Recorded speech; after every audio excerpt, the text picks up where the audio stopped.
Welcome to the Recover Me podcast with Willey, doctor of osteopathic medicine, a best-selling author, and leading expert on holistic, healthy living. Warren is your guide to living a naturally healthier, happier life. So much of Western medicine, popular diets, and fitness fads put a bandage over health problems, addressing symptoms and not causes, offering short-term results at the expense of long-term health. That's why Warren is a man on a mission to question the status quo and uncover holistic health solutions you can use in your life, starting right now. Now to get us started today, here's Warren. Well, welcome back to a Recover Me webinar. Today, we have a special guest, Randy Vawdrey. He's a nurse practitioner. NPC is what they call themselves, but Randy is an NPE, which stands for Nurse Practitioner Extraordinaire. Remember, on Recover Me, we are all about awesomizing your life. Is that a word, Randy? Awesomizing? I like that. I like it. I'm going with it. I'm going with it. By meeting you where you're at, and that's what Recover Me does. We can't change your stressors. We can only help your body deal with them better. Today, we're going to be talking with Randy about neurocognitive disorders. It's going to be kind of an introduction to neurocognitive disorders because we're going to do a whole series on these. It's absolutely amazing to me in all the years I've been in medicine. Randy and I were just talking this before we started recording, how we spend so much time on every other body part. Let's use a woman for an example. Over a woman's lifetime, she does 40 breast exams and 40 pap smears, and how many evaluations on her brain, Randy? Virtually none. What does that say about medicine? What are we focusing on here? I know. Anyway. Yeah, it's so true that there's so many. Think of cholesterol checks, right? And men do prostate checks. And these are just things that we're dialed into doing in the natural course of medicine, but there's been very little attention that people have paid to their brains. Oh, exactly. It's terrible. I remember in medical school, brains were really kind of left to neurologists. We had neurosciences in our first year, but really didn't do much in clinical brain work. I remember the best analogy I have from my medical school a long time ago was like the teeth, Randy. Here's the way we are taught teeth in medicine. Students, these are your teeth.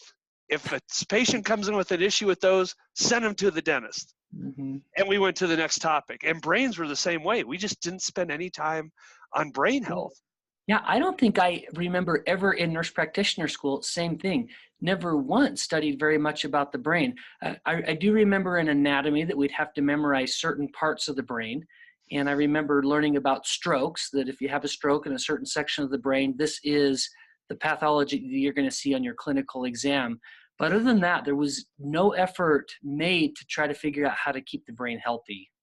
Oh, yeah. And then when it did get damaged, be it a traumatic brain injury, a stroke, you're screwed.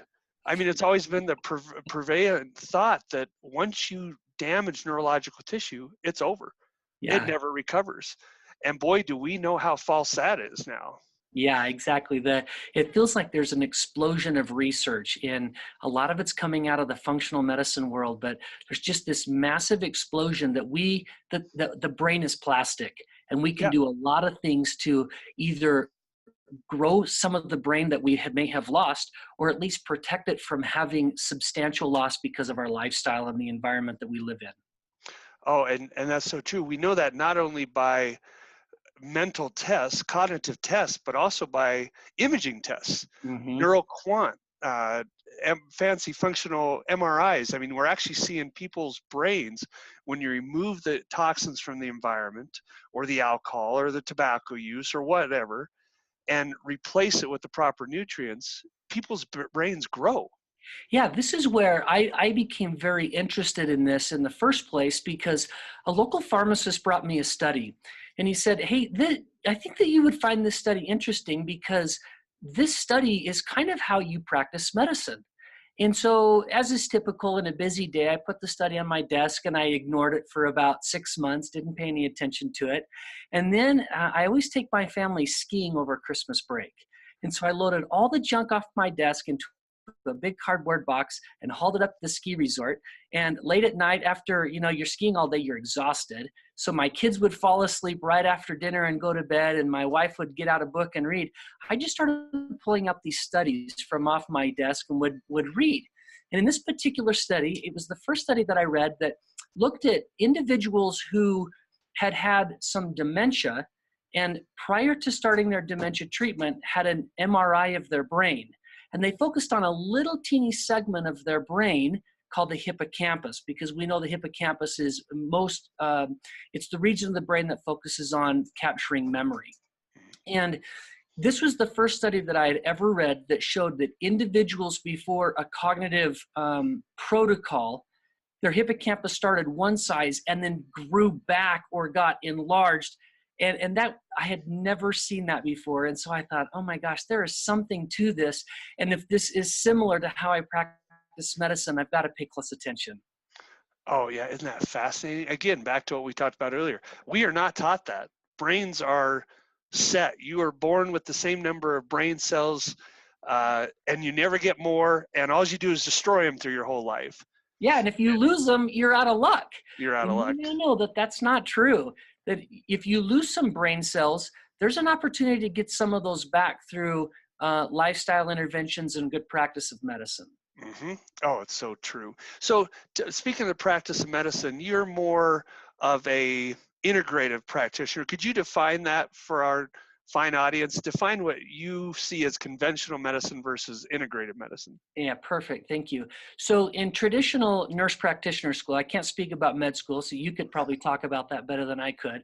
But in conventional medicine, healthcare providers like nurses or doctors or therapists treat symptoms and diseases by using drugs and surgery and radiation, lab work, right? So there's very much a focus on the pharmaceuticals and a focus on getting the right diagnosis so you can apply the right pharmaceutical.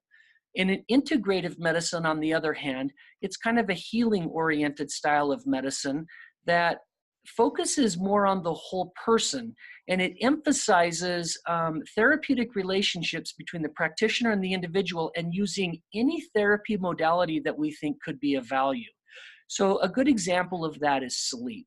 Oftentimes when someone comes into a conventional medicine doctor and says, man, I'm not sleeping very well, or a nurse practitioner, we might say, well, then you probably need some Ambien, right? Because we're focused on the symptom and we're focused on the medicine. But the truth is, what we ought to sit down and say is, okay, well, have you not been sleeping well just in the last week or in the last month? And what's happening in your life? And how much caffeine do you drink during the day? And are you getting some exercise? And how often are you looking at your computer screen? And you read Facebook all night long? We need to get better at going through all of that, because oftentimes we can find the reason people are not sleeping well instead of ignoring all of the reasons and jumping right into giving them a sedative. Oh, it's so true. And we are so good. You're right. We are trained for symptom equal drug equals bandage symptom equals they'll be back later with something else or the same problem, because now your Ambien doesn't work anymore. And we all know that occurs all the time. Yeah, or the side effect, right? Because that's the other thing that we deal with. I was reading a study the other day that like 25% of all hospitalizations are the result of an adverse effect from a medication, right? So people show up in the ER because they have a rash because they just started an antibiotic, or they have belly pain because they've been taking anti-inflammatories for 2 years. And my goodness, if a quarter of all of our hospitalizations are driven by side effects, I started thinking, I wonder what primary care visits are. You know, what percentage of those are driven by side effects? Oh, so true. And that goes for over-the-counter medications too. Right. People forget that there's every medicine you buy over the counter is a medicine. It's a drug. Just because your doctor didn't write you a prescription or your nurse practitioner didn't write a prescription for it, it's still a drug. Okay, I better not go down that path because we could really go off on that. Right. Let's dive right into the neurocognitive stuff. If you would define neurocognitive disorders for us. So neurocognitive disorders would be any illness or any symptom that emanates from the brain or that emanates from the functioning of the brain. So these are common things that we see every day in family practice that would include depression or anxiety, insomnia, people who have chronic headaches or migraines, seizures can be a part of this. Brain fog is a symptom I'm hearing all the time. And it's more common in women, I think, because women come to the doctor's office right? Right. Guys are too proud, they don't come, but women come all the time and say, man, I'm experiencing brain fog. Or it can include things like multiple sclerosis and dementia and Alzheimer's disease and Parkinson's disease and tics and dystonias and stiffness and so forth. All of these things can emanate from the brain. And so that's usually what I refer to when I talk about neurocognitive disorders. Very good. You bring up a good point there. I think so because of what we already explained, how little we learn about and understand the brain, we treat symptoms. But think about all the treatments out there. For example, muscle relaxants. I hear people all the time, I need a muscle relaxant for my back. Well, muscle relaxants don't work at your back. They work at your brain. Right? Right. How many medications does that occur? Diabetic neuropathy, people can't feel their feet. We give them drugs so they feel their feet again? No, so it changes the way the brain sees the feet. We're treating the Yeah, and brain. most people don't think about peripheral neuropathy as a brain disorder, right? They think of it as a foot disorder. Exactly. And that is such an error and issue in our Western practice. So let's say someone comes in with brain fog. Tell us what would be your approach to someone with brain fog, Randy? Well, if I went back to my example with insomnia, brain fog, I guess the lucky part of medicine is there's not a drug for brain fog. So when someone comes in for insomnia, we can just give Ambien and it's a 10-minute visit, in and out. We don't think twice about it, right? But you have to do a little bit more digging when someone comes in for brain fog. And so I usually will spend 15 minutes trying to understand what someone means by I have brain fog. Does that mean that they have attention deficit disorder? Or they feel hyperactive, they have a hyperactive component? Does it mean that they wake up in the morning and they feel like they need their cup of coffee, but they need that all day long, that they never really kind of perk up and get mental clarity? Does brain fog mean depression or anxiety? Do they feel blue or dark or dismotivated? Are they tired and exhausted all the time? So I think that when people come in, we have to get better at teasing out the symptoms and finding out what exactly are you experiencing and when are you experiencing it. And then I often will ask people, that the old adage, listen to a mother when she's talking about her kids, because they oftentimes know what's going on. The same thing happens with brain fog, as I'll often say, well, what do you think is causing this? What do you think is the trigger for your symptom? And then that helps us walk down the pathway to try to figure out how to solve it. That's a difficult thing for people to verbalize, I'm sure. Yeah, it always is. And, sometimes with back pain, there's patterns. So if someone gets back pain, they can tell you the spot where they get back pain, and they can tell where it's radiating down the back of their leg.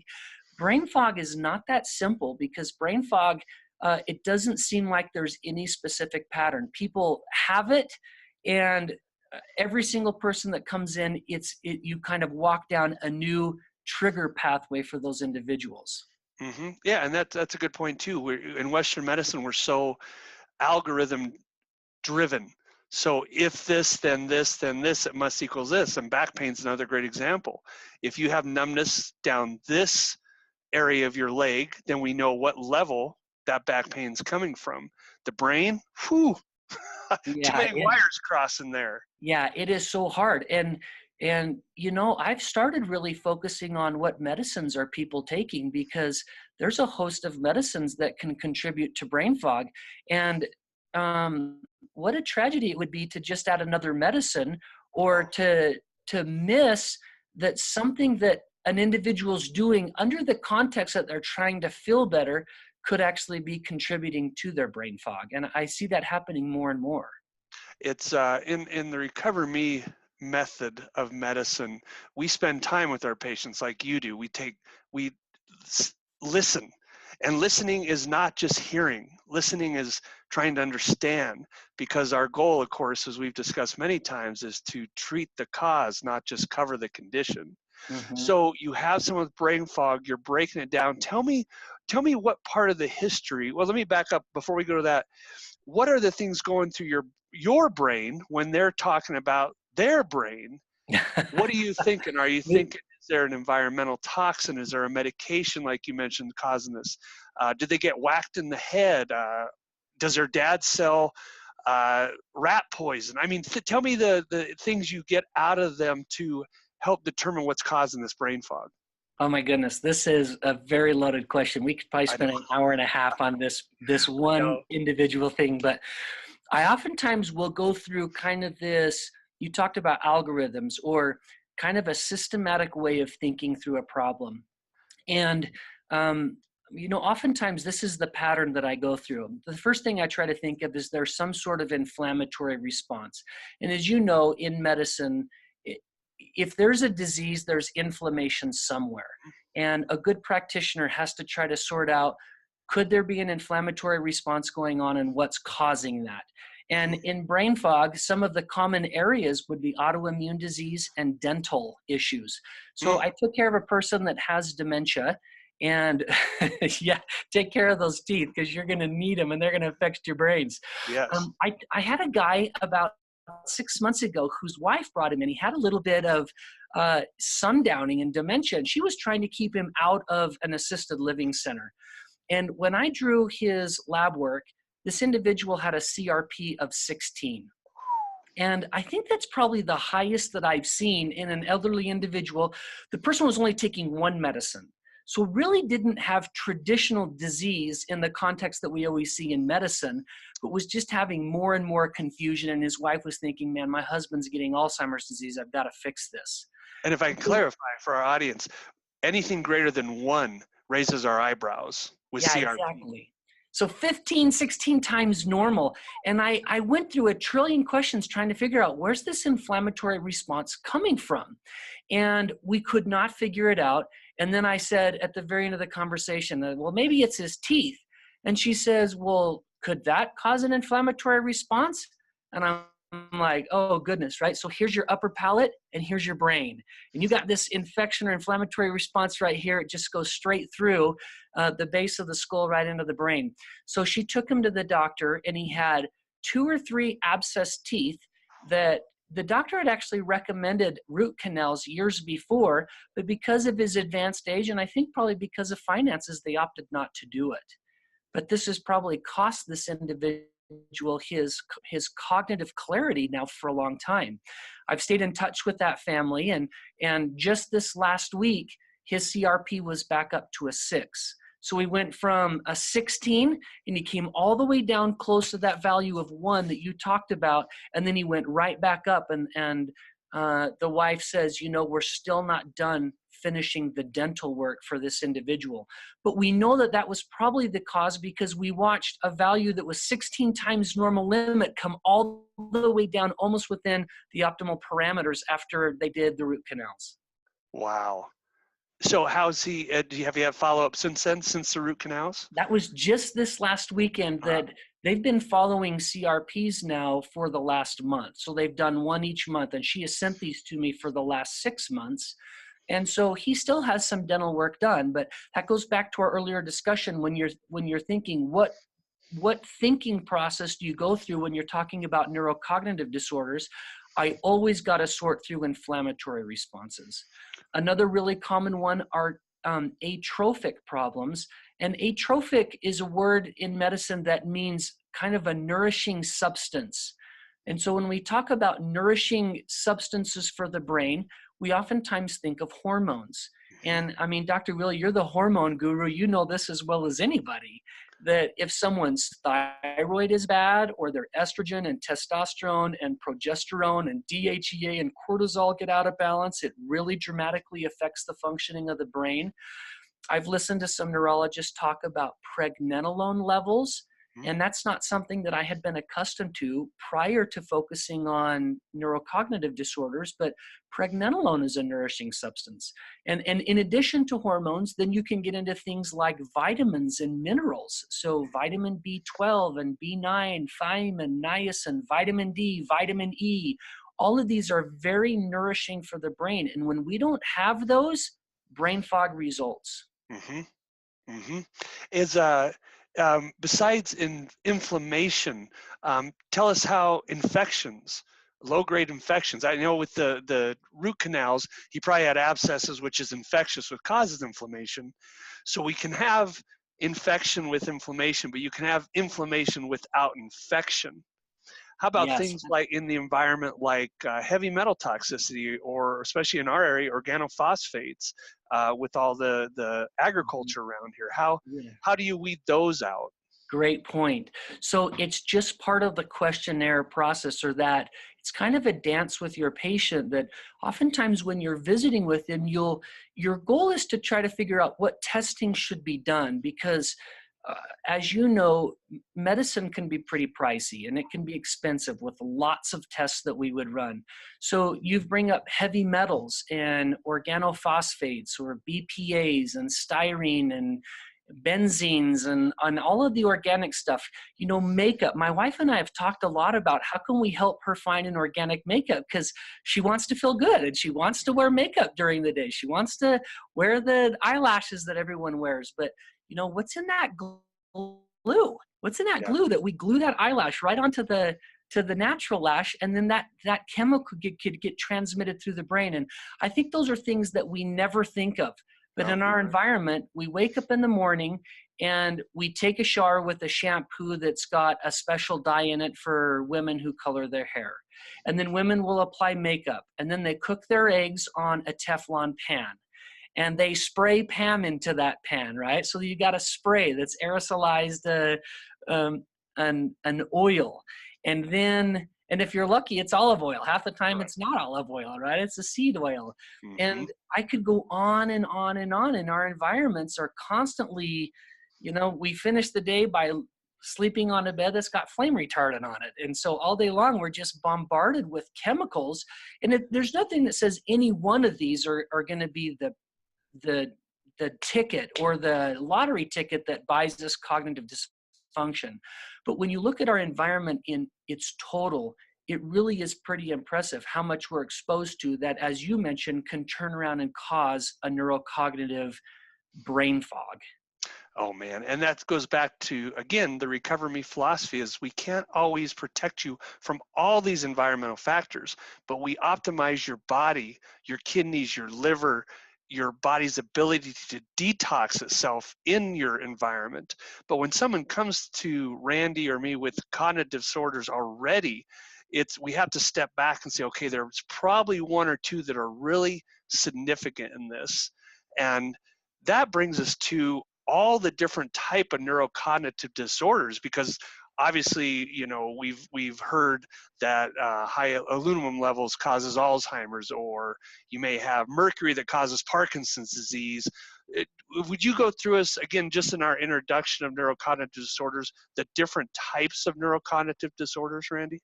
You bet. I think I've got probably about 10 that become a part of my focus. So we talked about inflammatory disorders, and we've talked about atrophic disorders or brain nourishing challenges, glycotoxic disorders, or insulin resistance and diabetes are neurotoxic problems to the brain. And that's super important, because we've always talked to diabetics and people who are in insulin resistance under the context that, you know, we got to control your blood sugar so we protect your kidneys, or so that we protect your feet from neuropathy. But the truth is, the brain just cannot handle the loads of sugar and artificial sugars. And I don't want to go down that road because I know it's very politically charged, but there's an estimation that diabetes accounts for probably 50% of all neurocognitive disorders, and even insulin resistance. Isn't that amazing? Because even Medicare doesn't pay for any of the brain to be evaluated. They tell us, they give us these algorithms. If we want to be paid by CMS, Medicare, Medicaid, check the diabetic's feet, make sure they don't have peripheral neuropathy, look for any lesions, have them see an eye doctor to make sure they have no retinal changes, and then shake their hand. That's it. There's nothing there on the brain. Yeah, it goes back to how you started our conversation today, that the whole world has definitive testing that they need to do, mammograms and cholesterol testing and pap smears and foot exams and retinal exams, but we have totally forgotten that this brain takes about 25% of our total metabolism every day just to get the wheels turning. And when that metabolism starts to break down, it's a problem. It's a problem. And from the sugar standpoint, there's not a soul out there that would look for the cheapest gasoline they could possibly find and fill their gas tank every day, because then they get irritated that their car's only going to drive 20 miles before it starts choking and sputtering and spittering. But we don't think twice about putting just total crap in our human gas tank. Mm-hmm. And so, insulin resistance and glycotoxic disorders are a big deal. Dietary issues are another big deal. And this can boil down to everything from food allergies to leaky gut syndrome or microbiome. I don't know how much you want to talk about that. But if the dietary disorder is off, nutritional deficiencies are also a problem, right? And sometimes we've gotten in the habit of thinking, well, I'll just take a nutritional supplement, right? If you want to have a fun experience one day, walk down the cereal aisle at the grocery store and look at all the cereals that have been fortified with vitamin B12 or folate or vitamin D or calcium. And it's such a joke because fortified my foot, that's not going to do anything. The problem of that food item and the sugar load just totally wipes out any benefit that any fortification can do. But I think that's a marketing effort to try to get us to make purchases. Mm-hmm. Yep. They're darn good at that. As you mentioned, there's toxic metals and medications. I was listening to 2 healthcare providers at a continuing ed conference saying that if ibuprofen or Aleve were a new drug trying to get through the FDA today, it might not make it. Wow. Because of the extensive side effects that are associated with anti-inflammatories, right? And I personally think anti-inflammatories are a gift. They're a huge blessing for us. And I've used them on many occasions. But if we're having to use them every day and 2 and 3 times a day for long periods of time, we're missing something. We've got to figure that out. Right. You talked about chemical sensitivities. We've talked about infections. There's a great neurologist that wrote a paper about inhalation Alzheimer's, the air that we breathe. Some people just can't clear the toxins that are in our air. So there could be 10 people that work in the same office space and 2 of them get terribly sick. 8 of them have no problem. Why are those 2 sick? And it has to do with what's in the environment, how well their body's able to clear that. And then naturally there's trauma and vascular issues. So I don't know how much you want to talk about each one of those, but there's a lot of things that lead to neurocognitive disorders. Let's just spend a couple minutes, if we may, on trauma, because that's big. Obviously the movie, and forgive me, I forget the name, with the football player talked about the NFL head injuries. We see concussion clinics popping up everywhere in junior highs and high schools, which I think is great. Trauma to the brain, the best explanation I ever heard about a concussion, Randy, and tell me your thoughts on this, was a concussion to your brain is like a heart attack to your heart. Yeah, that's a great analogy. It's a great example. And we know that if we were to follow that example through, there's ischemic attacks in the heart and there's infarcts in the heart. Ischemia is where a certain part of the heart is starved for oxygen and nutrients for a period of time, and then the mitochondria, or the battery pack of that cell, doesn't work very good, and so the heart doesn't function appropriately. And then there's strokes, then there's an infarct where some of the tissue dies. And I think that analogy could really play into a concussion, that we can have an episode where there's an inflammatory response in the brain, and the brain is starved for nutrition for a period of time, whether it's blood flow or oxygen or the right amount of nutrients going to that brain, or there can actually be damage where some of those brain cells dies. The benefit is we have so many brain cells that oftentimes we recover very quickly and we don't think of that as producing a long-term response. But if that injury happens over and over and over and over, what ends up happening is we have this underlying inflammatory response in the brain that changes neurological signaling. Okay. And it's when you go down the pathway where the signaling in your brain is a signal of inflammation and a signal of apoptosis or cell death, then you're going to end up with long-term problems. But through lifestyle interventions or through good healthcare after a concussion, you can change that signaling to a synapse rejuvenating and a synapse healing signaling process so you don't have long-term problems.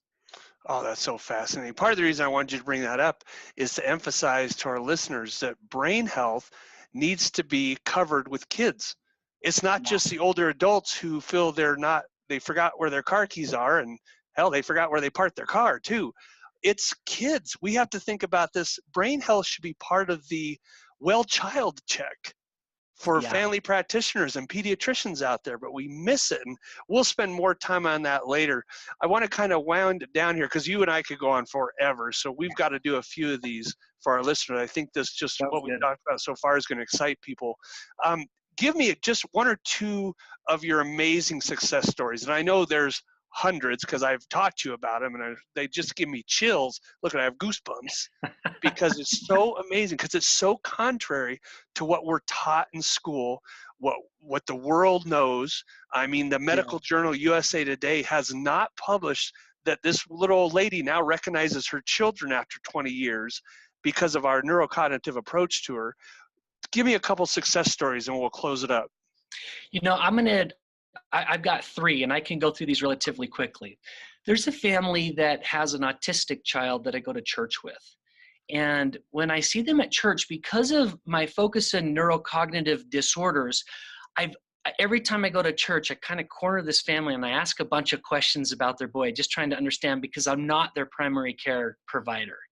And I think as I asked a lot of questions, the family kind of thought, oh boy, here's Vawdrey, always focusing on neurocognitive disorders.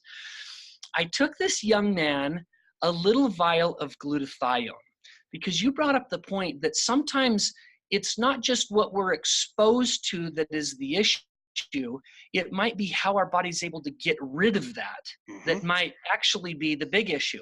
And so I took a liposomal glutathione to this family and I said, I know that you kind of think I'm odd because I'm always asking questions and could we make this young man better? Because I think the prevailing thought is if you have autism, you have autism. It's like dementia. You can't get better. Can't do better. And I said, just do 4 squirts of this every day, squish it around your mouth and swallow it, and let's see how he does. And honestly, I forgot about this young man, okay?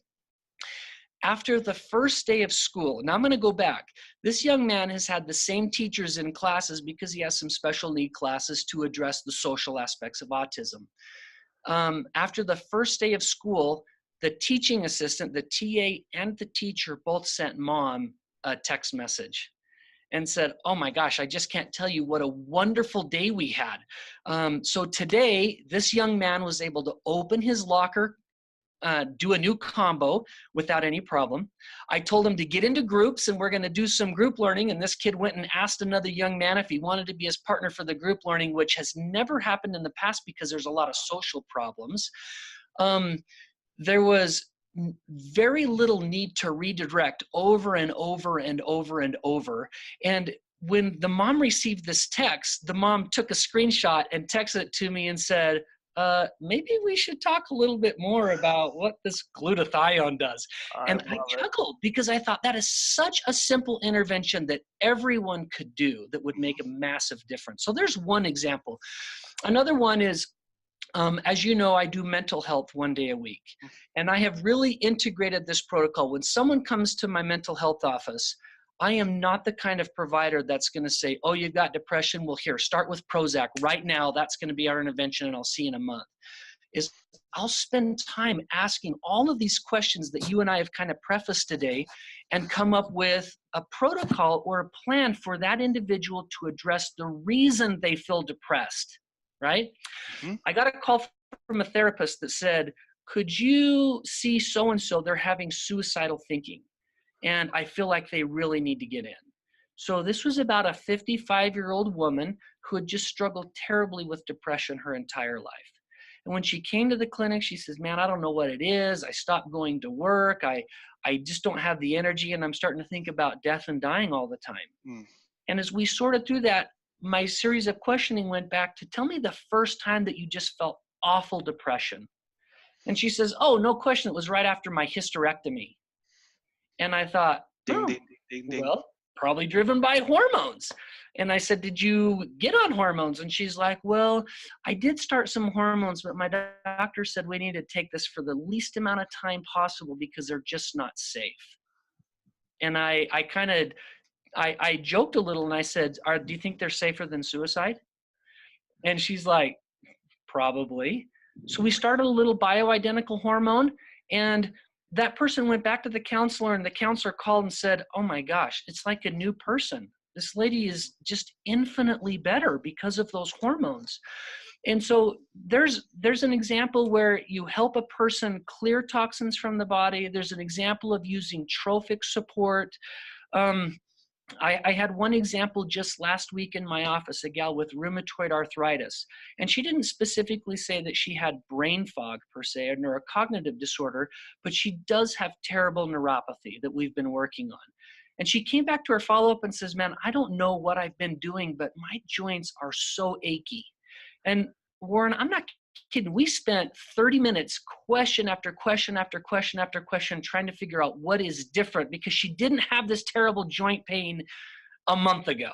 Huh. And all of a sudden it's come back. So, it would have been so much easier just to say, here's meloxicam. Take meloxicam once a day for the next 3 months, and I'll see you in 90 days. A strong anti-inflammatory for those who might question. Yeah. So anyway, we went through the process of trying to sort through, why did the symptoms just start?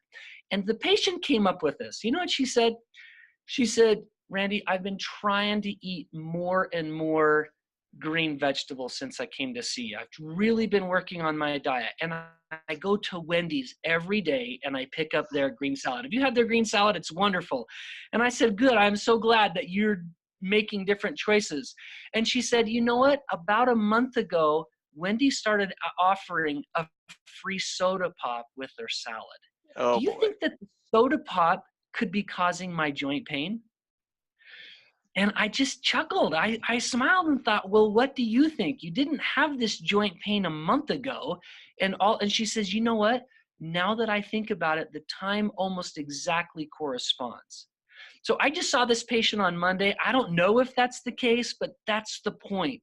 The point is trying to figure out what's happening in people's lives, and you correlate that back to when their symptoms start.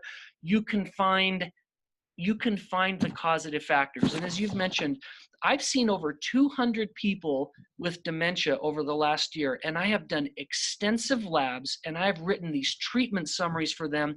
And I can tell you without question, the response is unbelievable. I have seen things that if you'd have told me 10 years ago I'd be seeing, I'd have said, nah, it's not possible. But I've seen them because people are changing their lives, and we're actually finding the cause of their cognitive decline instead of just giving them a medication to treat the symptom. Oh, I love it, man. We could go on and on forever, and I'm sure our listeners are like, more, give us more. And we will give them more, because I think you've covered and really emphasized, once again, the whole philosophy of Recover Me. Let's meet you where you're at, and let's fix things.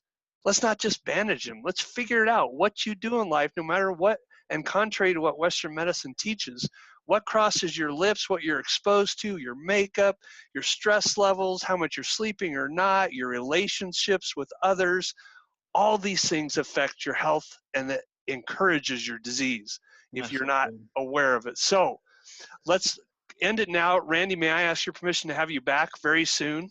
Oh, and yes. We have so many things we could cover. I think this is a great introduction to neurocognitive disorders, and we'll get more specific for our listening audience. So again, thanks so much for being on, my friend. Really appreciate you. Honor. Yeah, thanks for having me on your podcast show. Oh, it's so excited. So until next time, everybody, remember, it's all about what you do every day that makes a difference in your quality of life. We'll talk to you next time. Thank you for joining Warren on the Recover Me podcast with Warren Willey, your guide to living a naturally healthier, happier life. If you enjoyed this episode, be sure to subscribe to this podcast on Apple Podcasts, Stitcher Radio, Google Play, or wherever you find your best podcasts. To connect with Warren and the community, learn more about naturally healthy living, and claim a free resource to improve your health right away, visit drwilley.com. You'll find all of Dr. Willey's resources there, including best-selling books like Better Than Steroids, The Z Diet, What Does Your Doctor Look Like Naked, and his latest book, Obtainable. Enjoy the body and energy you've always wanted, beyond diet and exercise. That's drwilley.com, drwilley.com. And until next time with Warren, get fit, be healthy, live life.